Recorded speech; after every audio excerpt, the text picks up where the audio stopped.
Eh bien, nous avons le plaisir d'accueillir ce matin dans notre studio Johanna Friat. Johanna, bonjour, Boker Tov. Bonjour. Merci d'être là pour nous présenter votre chronique, notre chronique quotidienne sur Radio Kalita. Et vous avez choisi aujourd'hui de nous parler d'un sujet qui fait polémique en Israël, qui n'est peut-être pas sur le devant de l'actualité, mais qui est tout à fait étonnant. Il s'agit des collectes de fonds en faveur des anciens otages. Expliquez-nous de quoi il s'agit. Oui, c'est effectivement une polémique dont on se serait bien passé. Oui. Des collectes de fonds qui sont de plus en plus nombreuses au fil des libérations et qui ne laissent personne indifférent. Donc il y a ceux qui les trouvent complètement légitimes et qui s'indignent d'ailleurs que de telles collectes de fonds soient nécessaires après tout ce qu'ont vécu les otages. Parce que ça devrait venir du gouvernement peut-être. Exactement. Et d'autres qui pensent que les otages ou leurs proches, puisqu'il faut quand même préciser qu'en général ces cagnottes sont lancées par les proches, que ces proches-là cherchent un petit peu à profiter de la situation, à profiter de l'empathie générale, etc. Alors comment ça se fait d'abord concrètement sur le terrain? Ce sont sur les réseaux sociaux, bien entendu, Oui, des appels aux dons. Alors il y a à la fois des appels aux dons sur les réseaux sociaux et puis il y a des sites dédiés en fait de crowdfunding, de collecte de fonds. En général, il y a 2-3 sites. Donc qui se spécialisent dans des collectes de fonds pour les anciens otages et leurs familles. Alors, pas forcément pour eux. Ce sont des collectes de fonds qui sont en fait pour des causes qui vont tout d'un coup éveiller l'intérêt des gens.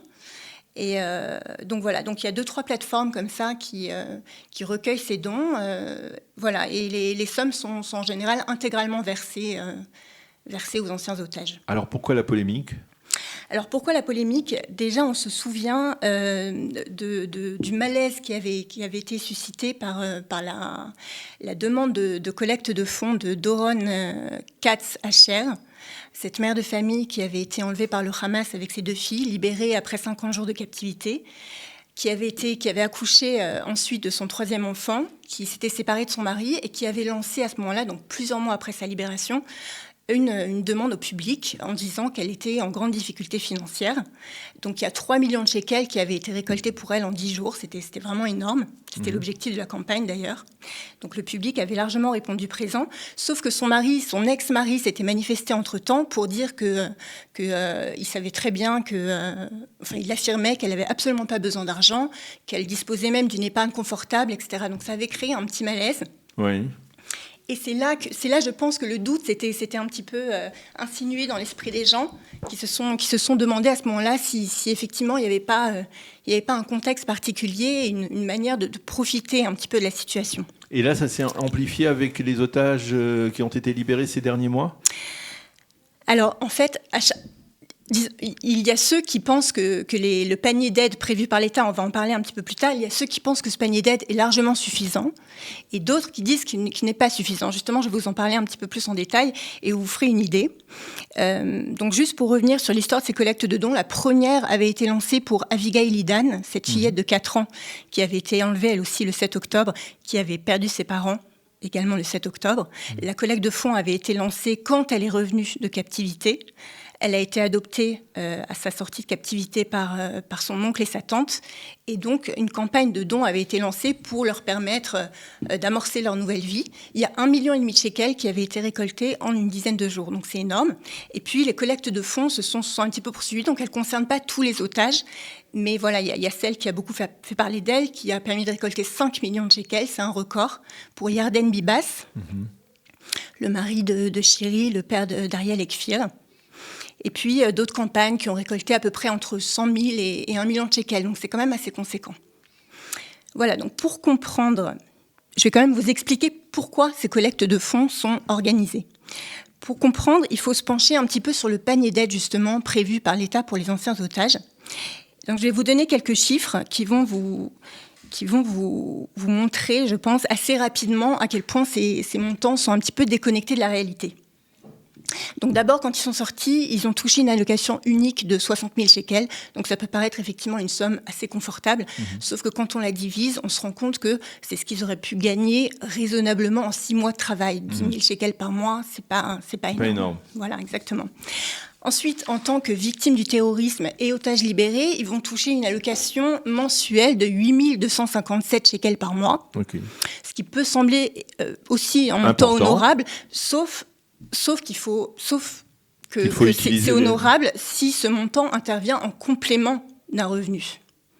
Le problème, c'est que à ce jour, on est incapable de dire, et les otages, évidemment les premiers, s'ils seront un jour capables de se réinsérer normalement dans la vie active. Voilà. Parmi les autres aides, il y a aussi 6 000 shekels qui sont prévus par an pour les aides psychologiques. Donc ça fait 500 shekels par mois. Quand on connaît le prix des séances dans le privé, ça fait même pas 2 séances par mois. Oui, même pas. Voilà, donc également 250 000 shekels pour leur permettre d'acheter un appartement. 250 000 shekels, c'est même pas le prix d'un studio aujourd'hui. Oui. Voilà. Alors c'est-à-dire les dédommagements de l'État, même s'ils paraissent relativement importants, ils sont insuffisants. Ils sont insuffisants par rapport au drame que les familles ont vécu, que les otages ont vécu. Donc là, on peut comprendre qu'il y ait une nécessité pour certains de solliciter, on va dire, l'aide du public. D'autant plus qu'il faut bien avouer que le dossier des otages, c'est devenu un dossier porte-drapeau très porteur pour l'ensemble de la population israélienne. On a du mal à imaginer que des Israéliens qui seraient sollicités par des familles d'otages, eh bien, ne mettraient pas la main à la poche pour essayer de venir en aide à ces otages. Exactement. Et c'est une dimension justement qui est très très importante de ces campagnes de fonds, c'est que les Israéliens se sont sentis impuissants pour ces otages pendant 2 ans. Et donc aujourd'hui, ils ont le sentiment de pouvoir faire quelque chose de concret. Donc ça participe aussi quelque part de la réparation nationale. Donc c'est un aspect qui est effectivement important. Les autres aspects qui justifient ces campagnes, c'est que, comme je l'ai dit, il est fort possible que ces otages n'arrivent plus jamais à travailler. C'est-à-dire qu'aujourd'hui, on les voit, ils paraissent aller pas trop mal, être suffisamment forts. Et pourtant, il est possible qu'ils aient un contre-coup, voire même qu'ils s'écroulent. C'est intéressant ce dossier parce que l'armée israélienne, l'État d'Israël est expérimenté malheureusement dans l'aide, dans l'apport à des anciens soldats qui ont été blessés, par exemple les blessés graves, par exemple même de cette guerre. L'armée israélienne sait rémunérer, virer des allocations, des virements mensuels à chacun des soldats qui ont été blessés ou plus ou moins grièvement en temps de guerre. Est-ce qu'il n'y a pas une possibilité pour, on va dire, assimiler ces anciens otages à des blessés de guerre ? Alors, effectivement, là, en ce moment, il y a un projet de loi qui vise à ce que les anciens otages soient reconnus comme handicapés à 100%. Oui. Ça changerait énormément de choses pour eux. Parce qu'effectivement, là, la prise en charge, elle est automatique et ad vitam aeternam. Exactement. Et la prise en charge est surtout très, très globale, effectivement. Mais ceci dit, il y a toujours des histoires de soldats, vous savez, comme ce pauvre Itik Saïdan qui s'était immolé, voilà. Des soldats qui disent que c'est pas assez, qui ne savent plus comment se faire vraiment entendre. Effectivement des autorités. Alors finalement, au bout du compte, polémique, pas polémique, comment on réagit dans les réseaux sociaux par rapport à ces demandes répétées, on va dire ? Écoutez, c'est très partagé, même si la majorité soutient quand même ces campagnes, parce que comme je vous dis, elles participent de la réparation nationale. Pour qu'on se rende compte de ce par quoi vont sans doute passer les otages dans les prochains mois, quand il n'y aura plus toute cette lumière sur eux, cette espèce d'euphorie, cette espèce de devoir qu'ils ont de raconter ce qu'ils ont vécu et de se mobiliser aussi pour le retour des derniers corps d'otages, quand il n'y aura plus tout ça, toute cette lumière, et qu'ils vont se retrouver chez eux, seuls, eh ben, il est très possible qu'effectivement ils s'écroulent. Et j'ai entendu un témoignage ces derniers jours qui me paraît vraiment très, très parlant, même si chaque histoire est personnelle. C'est un témoignage d'un survivant du Bataclan. On en parle beaucoup puisqu'on a marqué les 10 ans. Exactement. Donc c'est le témoignage de David Fritz Kuppinger, survivant du Bataclan à Paris, qui a été pris en otage donc ce 13 novembre 2015 par les terroristes pendant 2h30. Et il raconte qu'il vient juste de terminer sa thérapie qui a duré 10 ans et que ce n'est qu'au bout de 6 ans et demi qu'il a pu enfin mettre les cauchemars de côté, les traumatismes et les addictions aussi qui ont découlé de son traumatisme. Et tout cela pour 2h30, alors on peut imaginer ce que cela signifierait pour les otages qui, pour certains, ont passé plus de 500 jours dans les cachots du Hamas. Tout à fait. Et je terminerai juste en précisant un point, c'est que ces otages ont effectivement perdu aussi, quelque part, confiance dans la vie, parce qu'ils ont vu leur vie basculer en une seconde. ils ont conscience plus que personne de la précarité de la vie, à quel point ça repose sur rien. Et puis, ils ont aussi perdu confiance dans l'État, dans les institutions qui n'ont pas été là pour eux. Et donc ces campagnes de fonds participatifs, c'est vraiment leur meilleure assurance pour l'avenir.